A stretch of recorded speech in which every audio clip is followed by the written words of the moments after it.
Hi, Dr. Asti. Hi, Gabby. Hi. How are you? Hello. I'm good. How are you? Good, good. Thank you. Amazing. Well, good morning, everyone. Thanks so much for jumping on.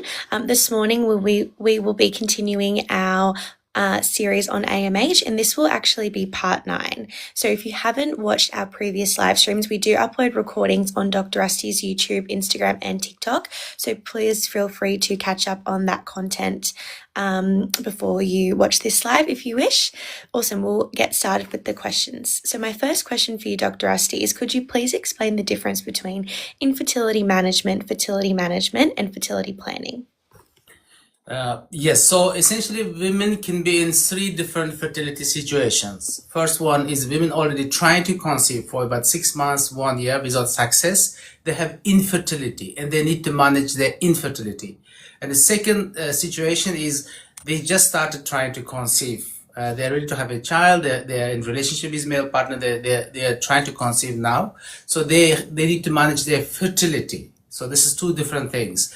And the third fertility situation is managing their long-term fertility plans, which means fertility planning, which means they want to have a child, but they're in the future, but they're not ready to have a child. So they need to manage their future fertility, which is called fertility planning.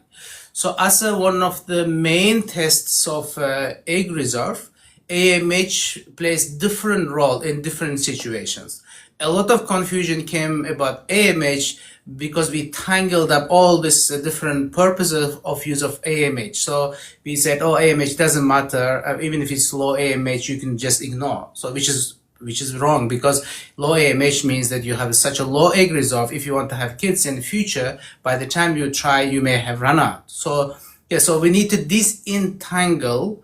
So the purpose of use of AMH or purpose of AMH in 3 different situations. Yesterday's live stream, we covered what confusions are out there regarding use of AMH in women with infertility. So today we can focus on different type of confusions about the use of AMH in fertility management and fertility planning. Thank you, Dr. Asti. So, could you please explain the confusions on the usage of AMH in women for fertility management and fertility planning? Yes, so in terms of fertility management, so fertility management means that you do not have infertility, you just started trying to conceive. Yeah, so fertility planning is you want to conceive in 3 years, 5 years, or 10 years from now, and you need to plan that future fertility. You need to predict your future fertility.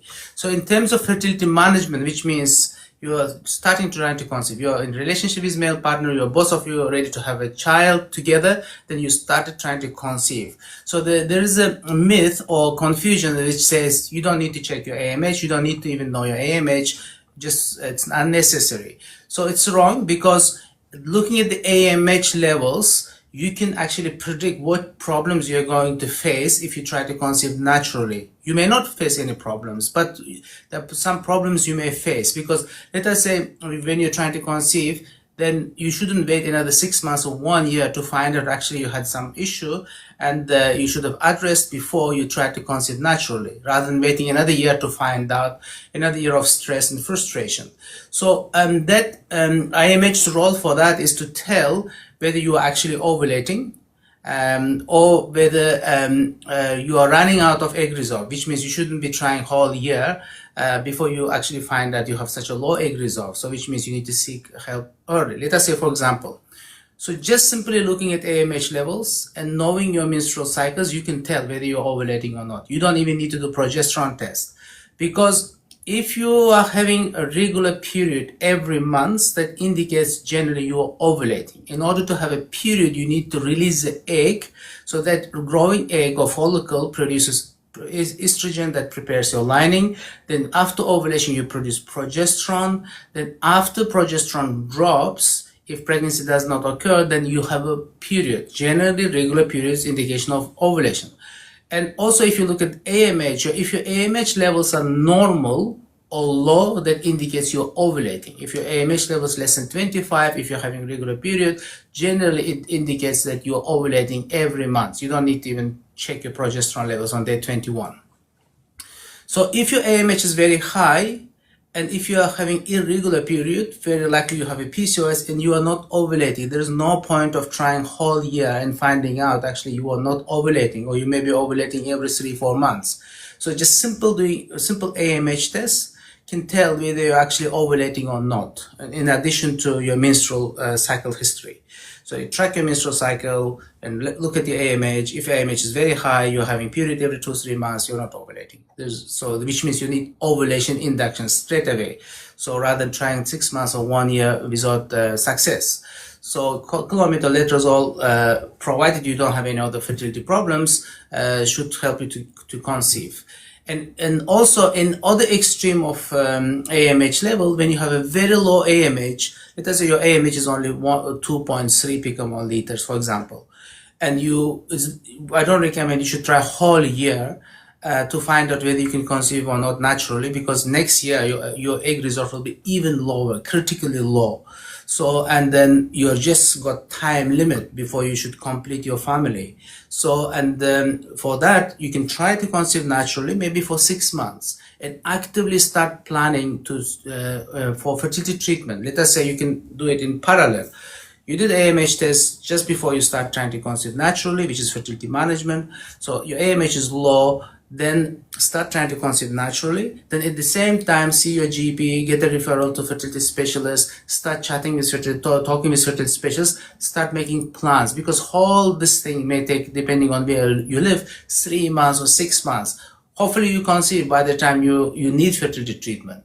So, and if not successful, you have got plan B, backup plan. Plan A, natural conception when you have a low AMH. Plan B is a fertility treatment as a backup plan.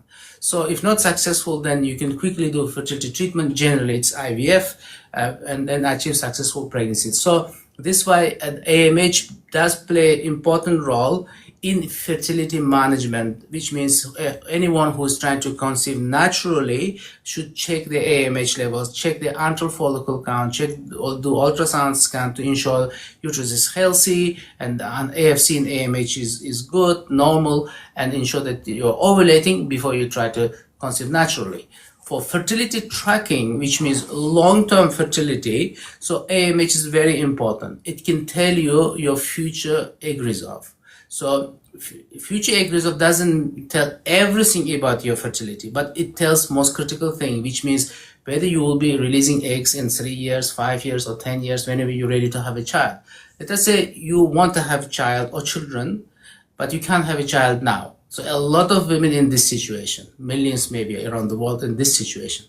So if they don't do anything about checking their fertility egg reserve, by the time they're ready to have a child, they may have run out of egg reserve, or they may have a critically low egg reserve, and they may really struggle. They may need multiple cycles of IVF. They may need to use a donor egg to have a successful pregnancy. So if you do AMH test in antral follicle count a couple of times, you can tell what will be your egg reserve is like when you're ready to conceive. Let us say your age is 30, you want to have a child at the age of 35. Look at the AMH, look at the AFC. Your AMH is 20, AFC is 25. So you can predict at the age of 35, probably your AMH is going to be like approximately 10 to 15. AFC is going to be like around 15 or so, which is good egg reserve. In other scenario, your friend does AMH and AFC at the age of 30, and her AMH is 3.5, AFC is 8. Very likely by the age of 35, when she's ready to have a child, she might have run out of egg reserve, or she may have critically low egg reserve. She may not be able to conceive. Even IVF may not be able to help. So this is why to predict for future fertility or for future fertility planning, AMH plays critical role. This is why we should not dismiss AMH. You don't need AMH, whenever you're ready, just try to conceive. No, 5% of women are at risk of early menopause or premature ovarian insufficiency. You don't know who's those women until you do AMH test. So this is why we need to understand the confusions about AMH test, and AMH plays very important role in fertility management and fertility planning. Thank you, Dr. Asti. It's definitely really clear that AMH plays a huge role in fertility. So could you please disentangle a little bit more the confusion that AMH does not matter when trying to conceive naturally? Yes, so then when try to conceive naturally, yes, like we said, AMH's role when you try to conceive naturally to find out two things: whether you're ovulating. So if you have very high AMH, and if you're having irregular period, very likely you're not ovulating. Almost certainly you're not ovulating, or maybe ovulating every few months. So maybe you tried whole year, actually you ovulated 4 times. So which means you tried only for 4 months. So in this case, immediately you should start ovulation induction without trying, just natural conception. Ovulation induction, and you ovulate every month using Clomid or letrozole, and that speeds up your natural conception.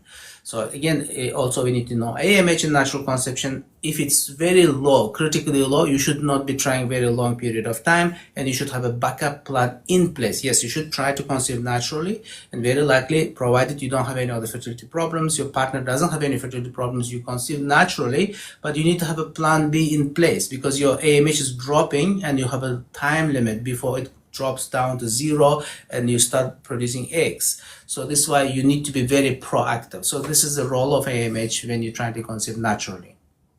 Thank you, Dr. Asti. My final question, could you please explain the correlation between AMH and predicting your egg reserve, your future egg reserve? Yes, so essentially average drop of AMH is 1 picomole liter, 0.8 to 1 picomole liters. There's been a lot of studies to track AMH, including one of my research studies which has been published. And when you predict the egg reserve using AMH or antral follicle count, you can actually tell how much of AMH drops every year. So in like thousands of women, when you study, you can actually tell AMH drops by 0.8 or 1 picomole liter. Let us say your AMH is 10. So approximately 10 years, you will be producing functional eggs. So then your AMH drops less than 0.6, which becomes undetectable, but you're still producing eggs. You're still producing AMH, but it's not coming to your bloodstream and it's not detectable. You're still very likely you still can conceive naturally or with IVF.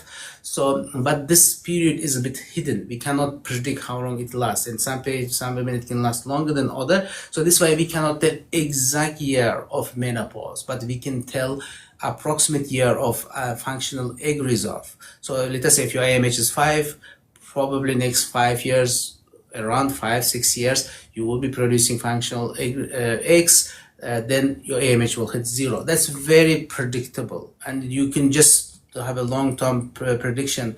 So on the basis of just simple AMH, you need to measure at least twice because of variation, 30%, and you need to measure AFC. Let us say you do AMH once today and antral follicle count, after a few months another AMH and AFC, then you average out, then you can tell how long your ovaries will be producing eggs. And that's very critical to plan your future fertility. Let us say you want to complete your studies and you achieve professional goals, you want to buy a house and do a lot of plans before you want to have a child. Yeah, and which means you're actually sitting at the age of 30, you're planning to have a child at the age of 38.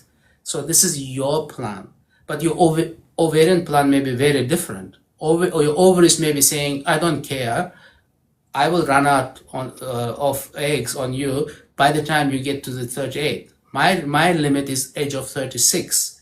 So then your plan is not matching with your ovarian plan. They need to negotiate with your egg reserve, saying, look, okay, I will not compromise on my plan, but I will freeze my eggs or embryos using my partner's sperm or donor sperm. So ensure that I have a lot of eggs, a lot of embryos waiting when I achieve my goals, and then I can complete my family. So for that, you need to know how long your ovary is going to be functional in terms of producing eggs, which you can predict 20 years ahead. At the age of 20, 25, you do AMH, and you can tell that maybe at the age of 38, you have very good egg reserve. Or you may run out of egg reserve. So depending on that, then you can make a life plans for your education, professional goals, finances, relationship, all these things. You can plan on the basis of that. Without AMH test, without AFC test, you cannot. Why? Because 5% of women have a premature ovarian insufficiency or early menopause. So a lot of women have a diminished egg reserve by the age of maybe 35, 36. So, and for those women, it's important to know 10 year ahead or 15-year ahead so that they can plan. And there's solutions for that, which is either you just start family early or prioritize your plans. You say, okay, professional goals can wait. I will complete my family. I want to have 2 kids. I want to have kids by the age of 32 before my egg reserve is run out. Or you say, okay, I will freeze my eggs in sufficient quantities with a very reliable clinic with expertise in egg freezing and freeze my embryos. I know it's not 100% guarantee, but I give myself 95% chance of having a child and just and then complete my professional goals and then use my frozen eggs or embryos. For that, AMH is very critical. Thank you, Dr. Asti. That was my final question. So before we conclude our part 8 on the AMH series, do you have any final comments? So we have got one more part left. So we will just do one more part, which will be 10-part AMH series. So tomorrow, and we will again discuss a lot of controversies and myths about AMH test. Thank you so much, Dr. Asti. Well, thanks so much for those that jumped on. And as always, the recording of this live will be posted on Dr. Asti's YouTube, TikTok,